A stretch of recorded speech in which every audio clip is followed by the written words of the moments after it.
Okay, we're good. Right, cool. Hi, my name is Michael Salmon and welcome to another episode of Late to the Party. It's been a while since I've been online, had things to do, etc, but never mind. So, today I wanted to talk about the situation with Dawn Butler. Now, this was about a week ago, it's like the 18th today, I think. So this was about 10 days ago, where she got pulled over by the police, right? And just going out for a drive with her friend. I don't know where they were going or what they were up to, but she got pulled over. It's an interesting experience being stopped by the police on a Sunday in town. The reason why I haven't kind of like touched upon the story up until now is simply because there are claims by certain other people that there is more footage from the camera on the guy, on the police officers, or there's more footage from, I think the video itself that she recorded herself is longer than the inserts that we've been given, from the mainstream media and what's online. And a lot of people are saying that, if you get that footage there, then that tells the whole story, yeah? Because what it is that at present, like I said, Dawn got pulled over by the police, yeah, for going out on a Sunday drive, yeah. They accused, and what it is the people are saying that she's a liar and that she's race baiting and she's making a mountain out of a molehill and she's taking an opportunity just to be all trendy with Black Lives Matter and all of these things. Come on, Morris. She thought this was a great moment to do a little bit of race baiting, tease it up a little bit and cause some trouble. Morris, kick us off on this if you would, Morris McLeod. How could she know she was racially profiled? And I'll be honest with you, right? In the first instance only, I would argue, or I would say that, no, she wasn't racially profiled when she got stopped. Oh my God. She wasn't racially profiled for her being stopped, should I say. And let me explain why. Yeah, because in the video you can see, yeah, that she's in the car, she's a passenger, and the person who's driving, like what a lot of people have pointed out, yeah, is that the person who's driving is very fair-skinned. So as a black person, he's obviously mixed race, yeah, or unless he's got what you call him a bob, right? Can't remember the word now. What's the word? Albino, yeah. But he hasn't got that complexion either. So I won't say he's that, right? But just for argument's sake, yeah, the person that she's sitting next to in the car, which you can see in the footage, yeah, is clearly very fair-skinned, right? Which could pass for white, right? I've got people in my family who, if you didn't know that their mum was black, you'd swear that they were white, yeah?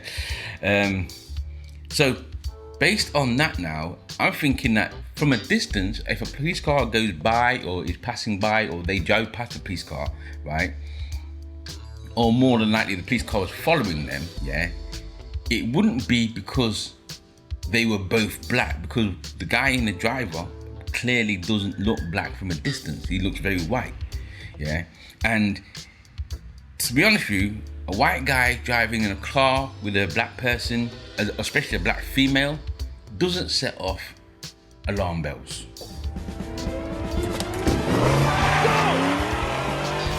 It doesn't tick the racial profiling description box, yeah? They'd just let that go. They wouldn't stop her for that. So I would argue that in the first instance, when they just happened to be following the car or they saw it go by, it was just chance. Bad luck, you know what I mean? Roll of the dice, you know what I mean?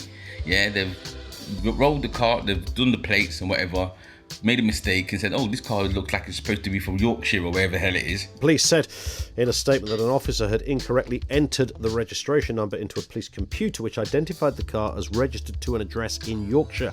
Yeah, and because of the COVID-19 rules that don't allow you to travel, or you're not supposed to travel, yeah, I see people going to France and Spain and back and forth all over the place, but that's another story.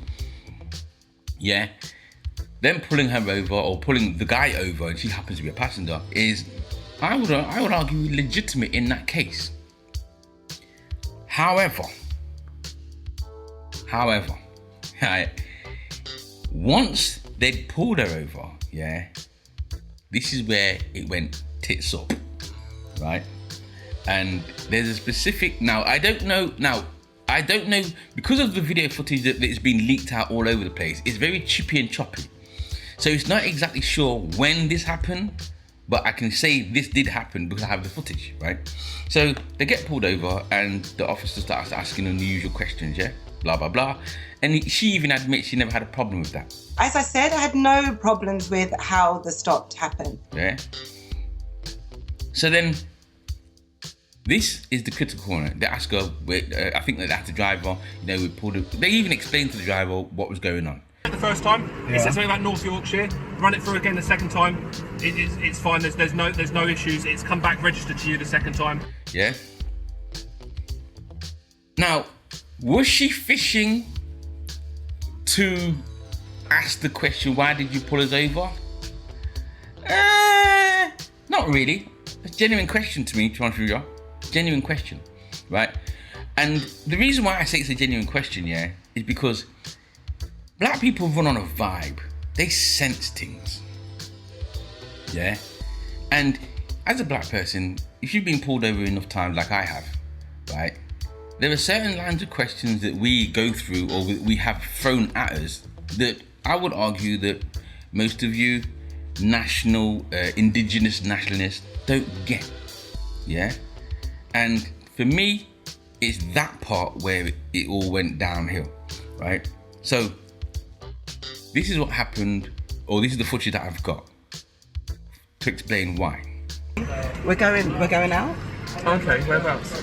None of your business. Why do I need to tell you? I'm just asking. Oh, well, no, we're going out. You're going out? Yeah, we're having a day out. It's Sunday. Do you live in London? No, because we're just asking what you're up to in the area, that's all. We're doing proactive patrols in Hackney Borough, combating gang and knife crime, things like that. See what that guy was doing there? Asking her where she's going, where she's been, or what she's up to, and all of them things there, yeah? And then stating that there's crime in the area, right? Shouldn't have done that. In a weird way, I had to sort of just free myself up to believe that it was okay to be stupid or dumb. To be a moron. Yeah. To be moronical. Exactly. To be a moron. An imbecile. Yeah. Like the dumbest that had ever lived. That's where it all went funny, right? Sorry, right? Because I guarantee, I put money on it, yeah? If that was a white couple, just an ordinary white couple, right? They wouldn't. He would never have said that to her, or he would have never gone down that road of questioning. I can't see what's in the back of your car. You don't need to see what's in the back of the car. Why do you need to see what's in the back of the car? What is that about? This is what I think that she's claiming, that she got racially profiled, right?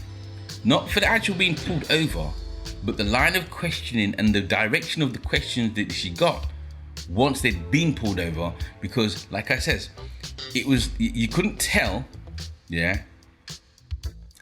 You couldn't tell if the driver was white from a distance, but once they'd got up to the car and stuck their head through the window and they could see that he's not white, yeah? Then here we go again. Same old, right? And like I said, the mistake I think that she made is, or in the way that she's presented her case into the public, is by saying that she got racially profiled because she was driving a nice car and all those things, yeah, which is kind of like half true. But the truth is, I think it's more the fact that she got racially profiled after, yeah, the fact that they'd pulled them over on a routine check. So, you know what I'm saying? So they've just put the name in, typed it out, got it all wrong and everything. It came up, pulled over, genuinely fine. But then asking a few questions, they should have just stuck to the reason. When the guy says we pulled you over because of The first time, he said something about North Yorkshire. Run it through again the second time. It's fine. There's no issues. It's come back registered to you the second time. They should have just stuck to that. But then when it went all pairs up, when my man starts talking about crime in the area and this, that, and the other, foot in mouth, right? Now she's got a case. Now he's just giving her all the rope she needs to hang him with. You know what I mean? Right? And because of that, I would argue, yeah, she wasn't she wasn't in a situation of being racially profiled for getting stopped. But once she was stopped, again, she was, or they were, racially profiled or stereotyped or whatever you want to call it, yeah?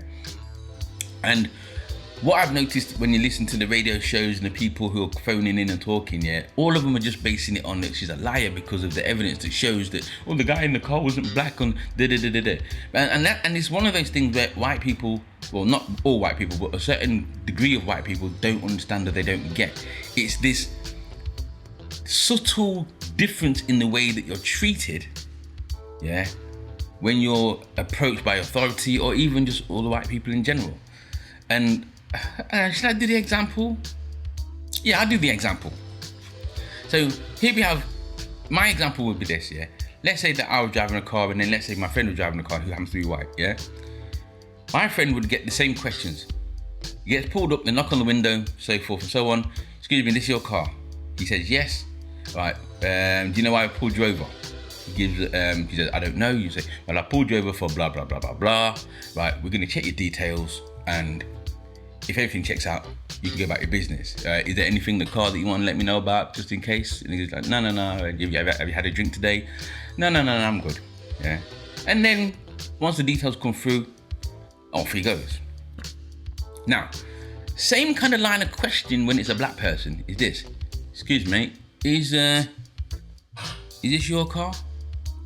Yes, sir, yeah. Nice, isn't it? Nice, not bad, not bad. Where are you off to then? Just going to meet my mate. Well, where are you off to then?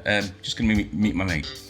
Oh yeah, and where does he live then? And what are you going down there for then? Just going to chill out. Oh, just chill out, will you?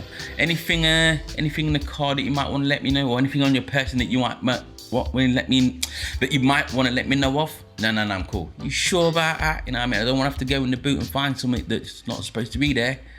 No, I'm good. Yeah, all right, and this is your car, isn't it? Yeah. Okay, we'll run the details and we'll see what's going on. Now, same kind of line of questioning, right? But you see that kind of condescending, how I dropped it. That kind of attitude, that I don't know if it's condescending or whatever it is, but that is what black people find annoying. Yeah? And why we feel, oh, come on now, give me a break. That's why we get this attitude. Because of the way that because of the way the law enforcement or some other people, the way that they talk to us triggers the way that we respond to you. You know what I'm saying? Right? But anyway, I'm kind of like digressing here.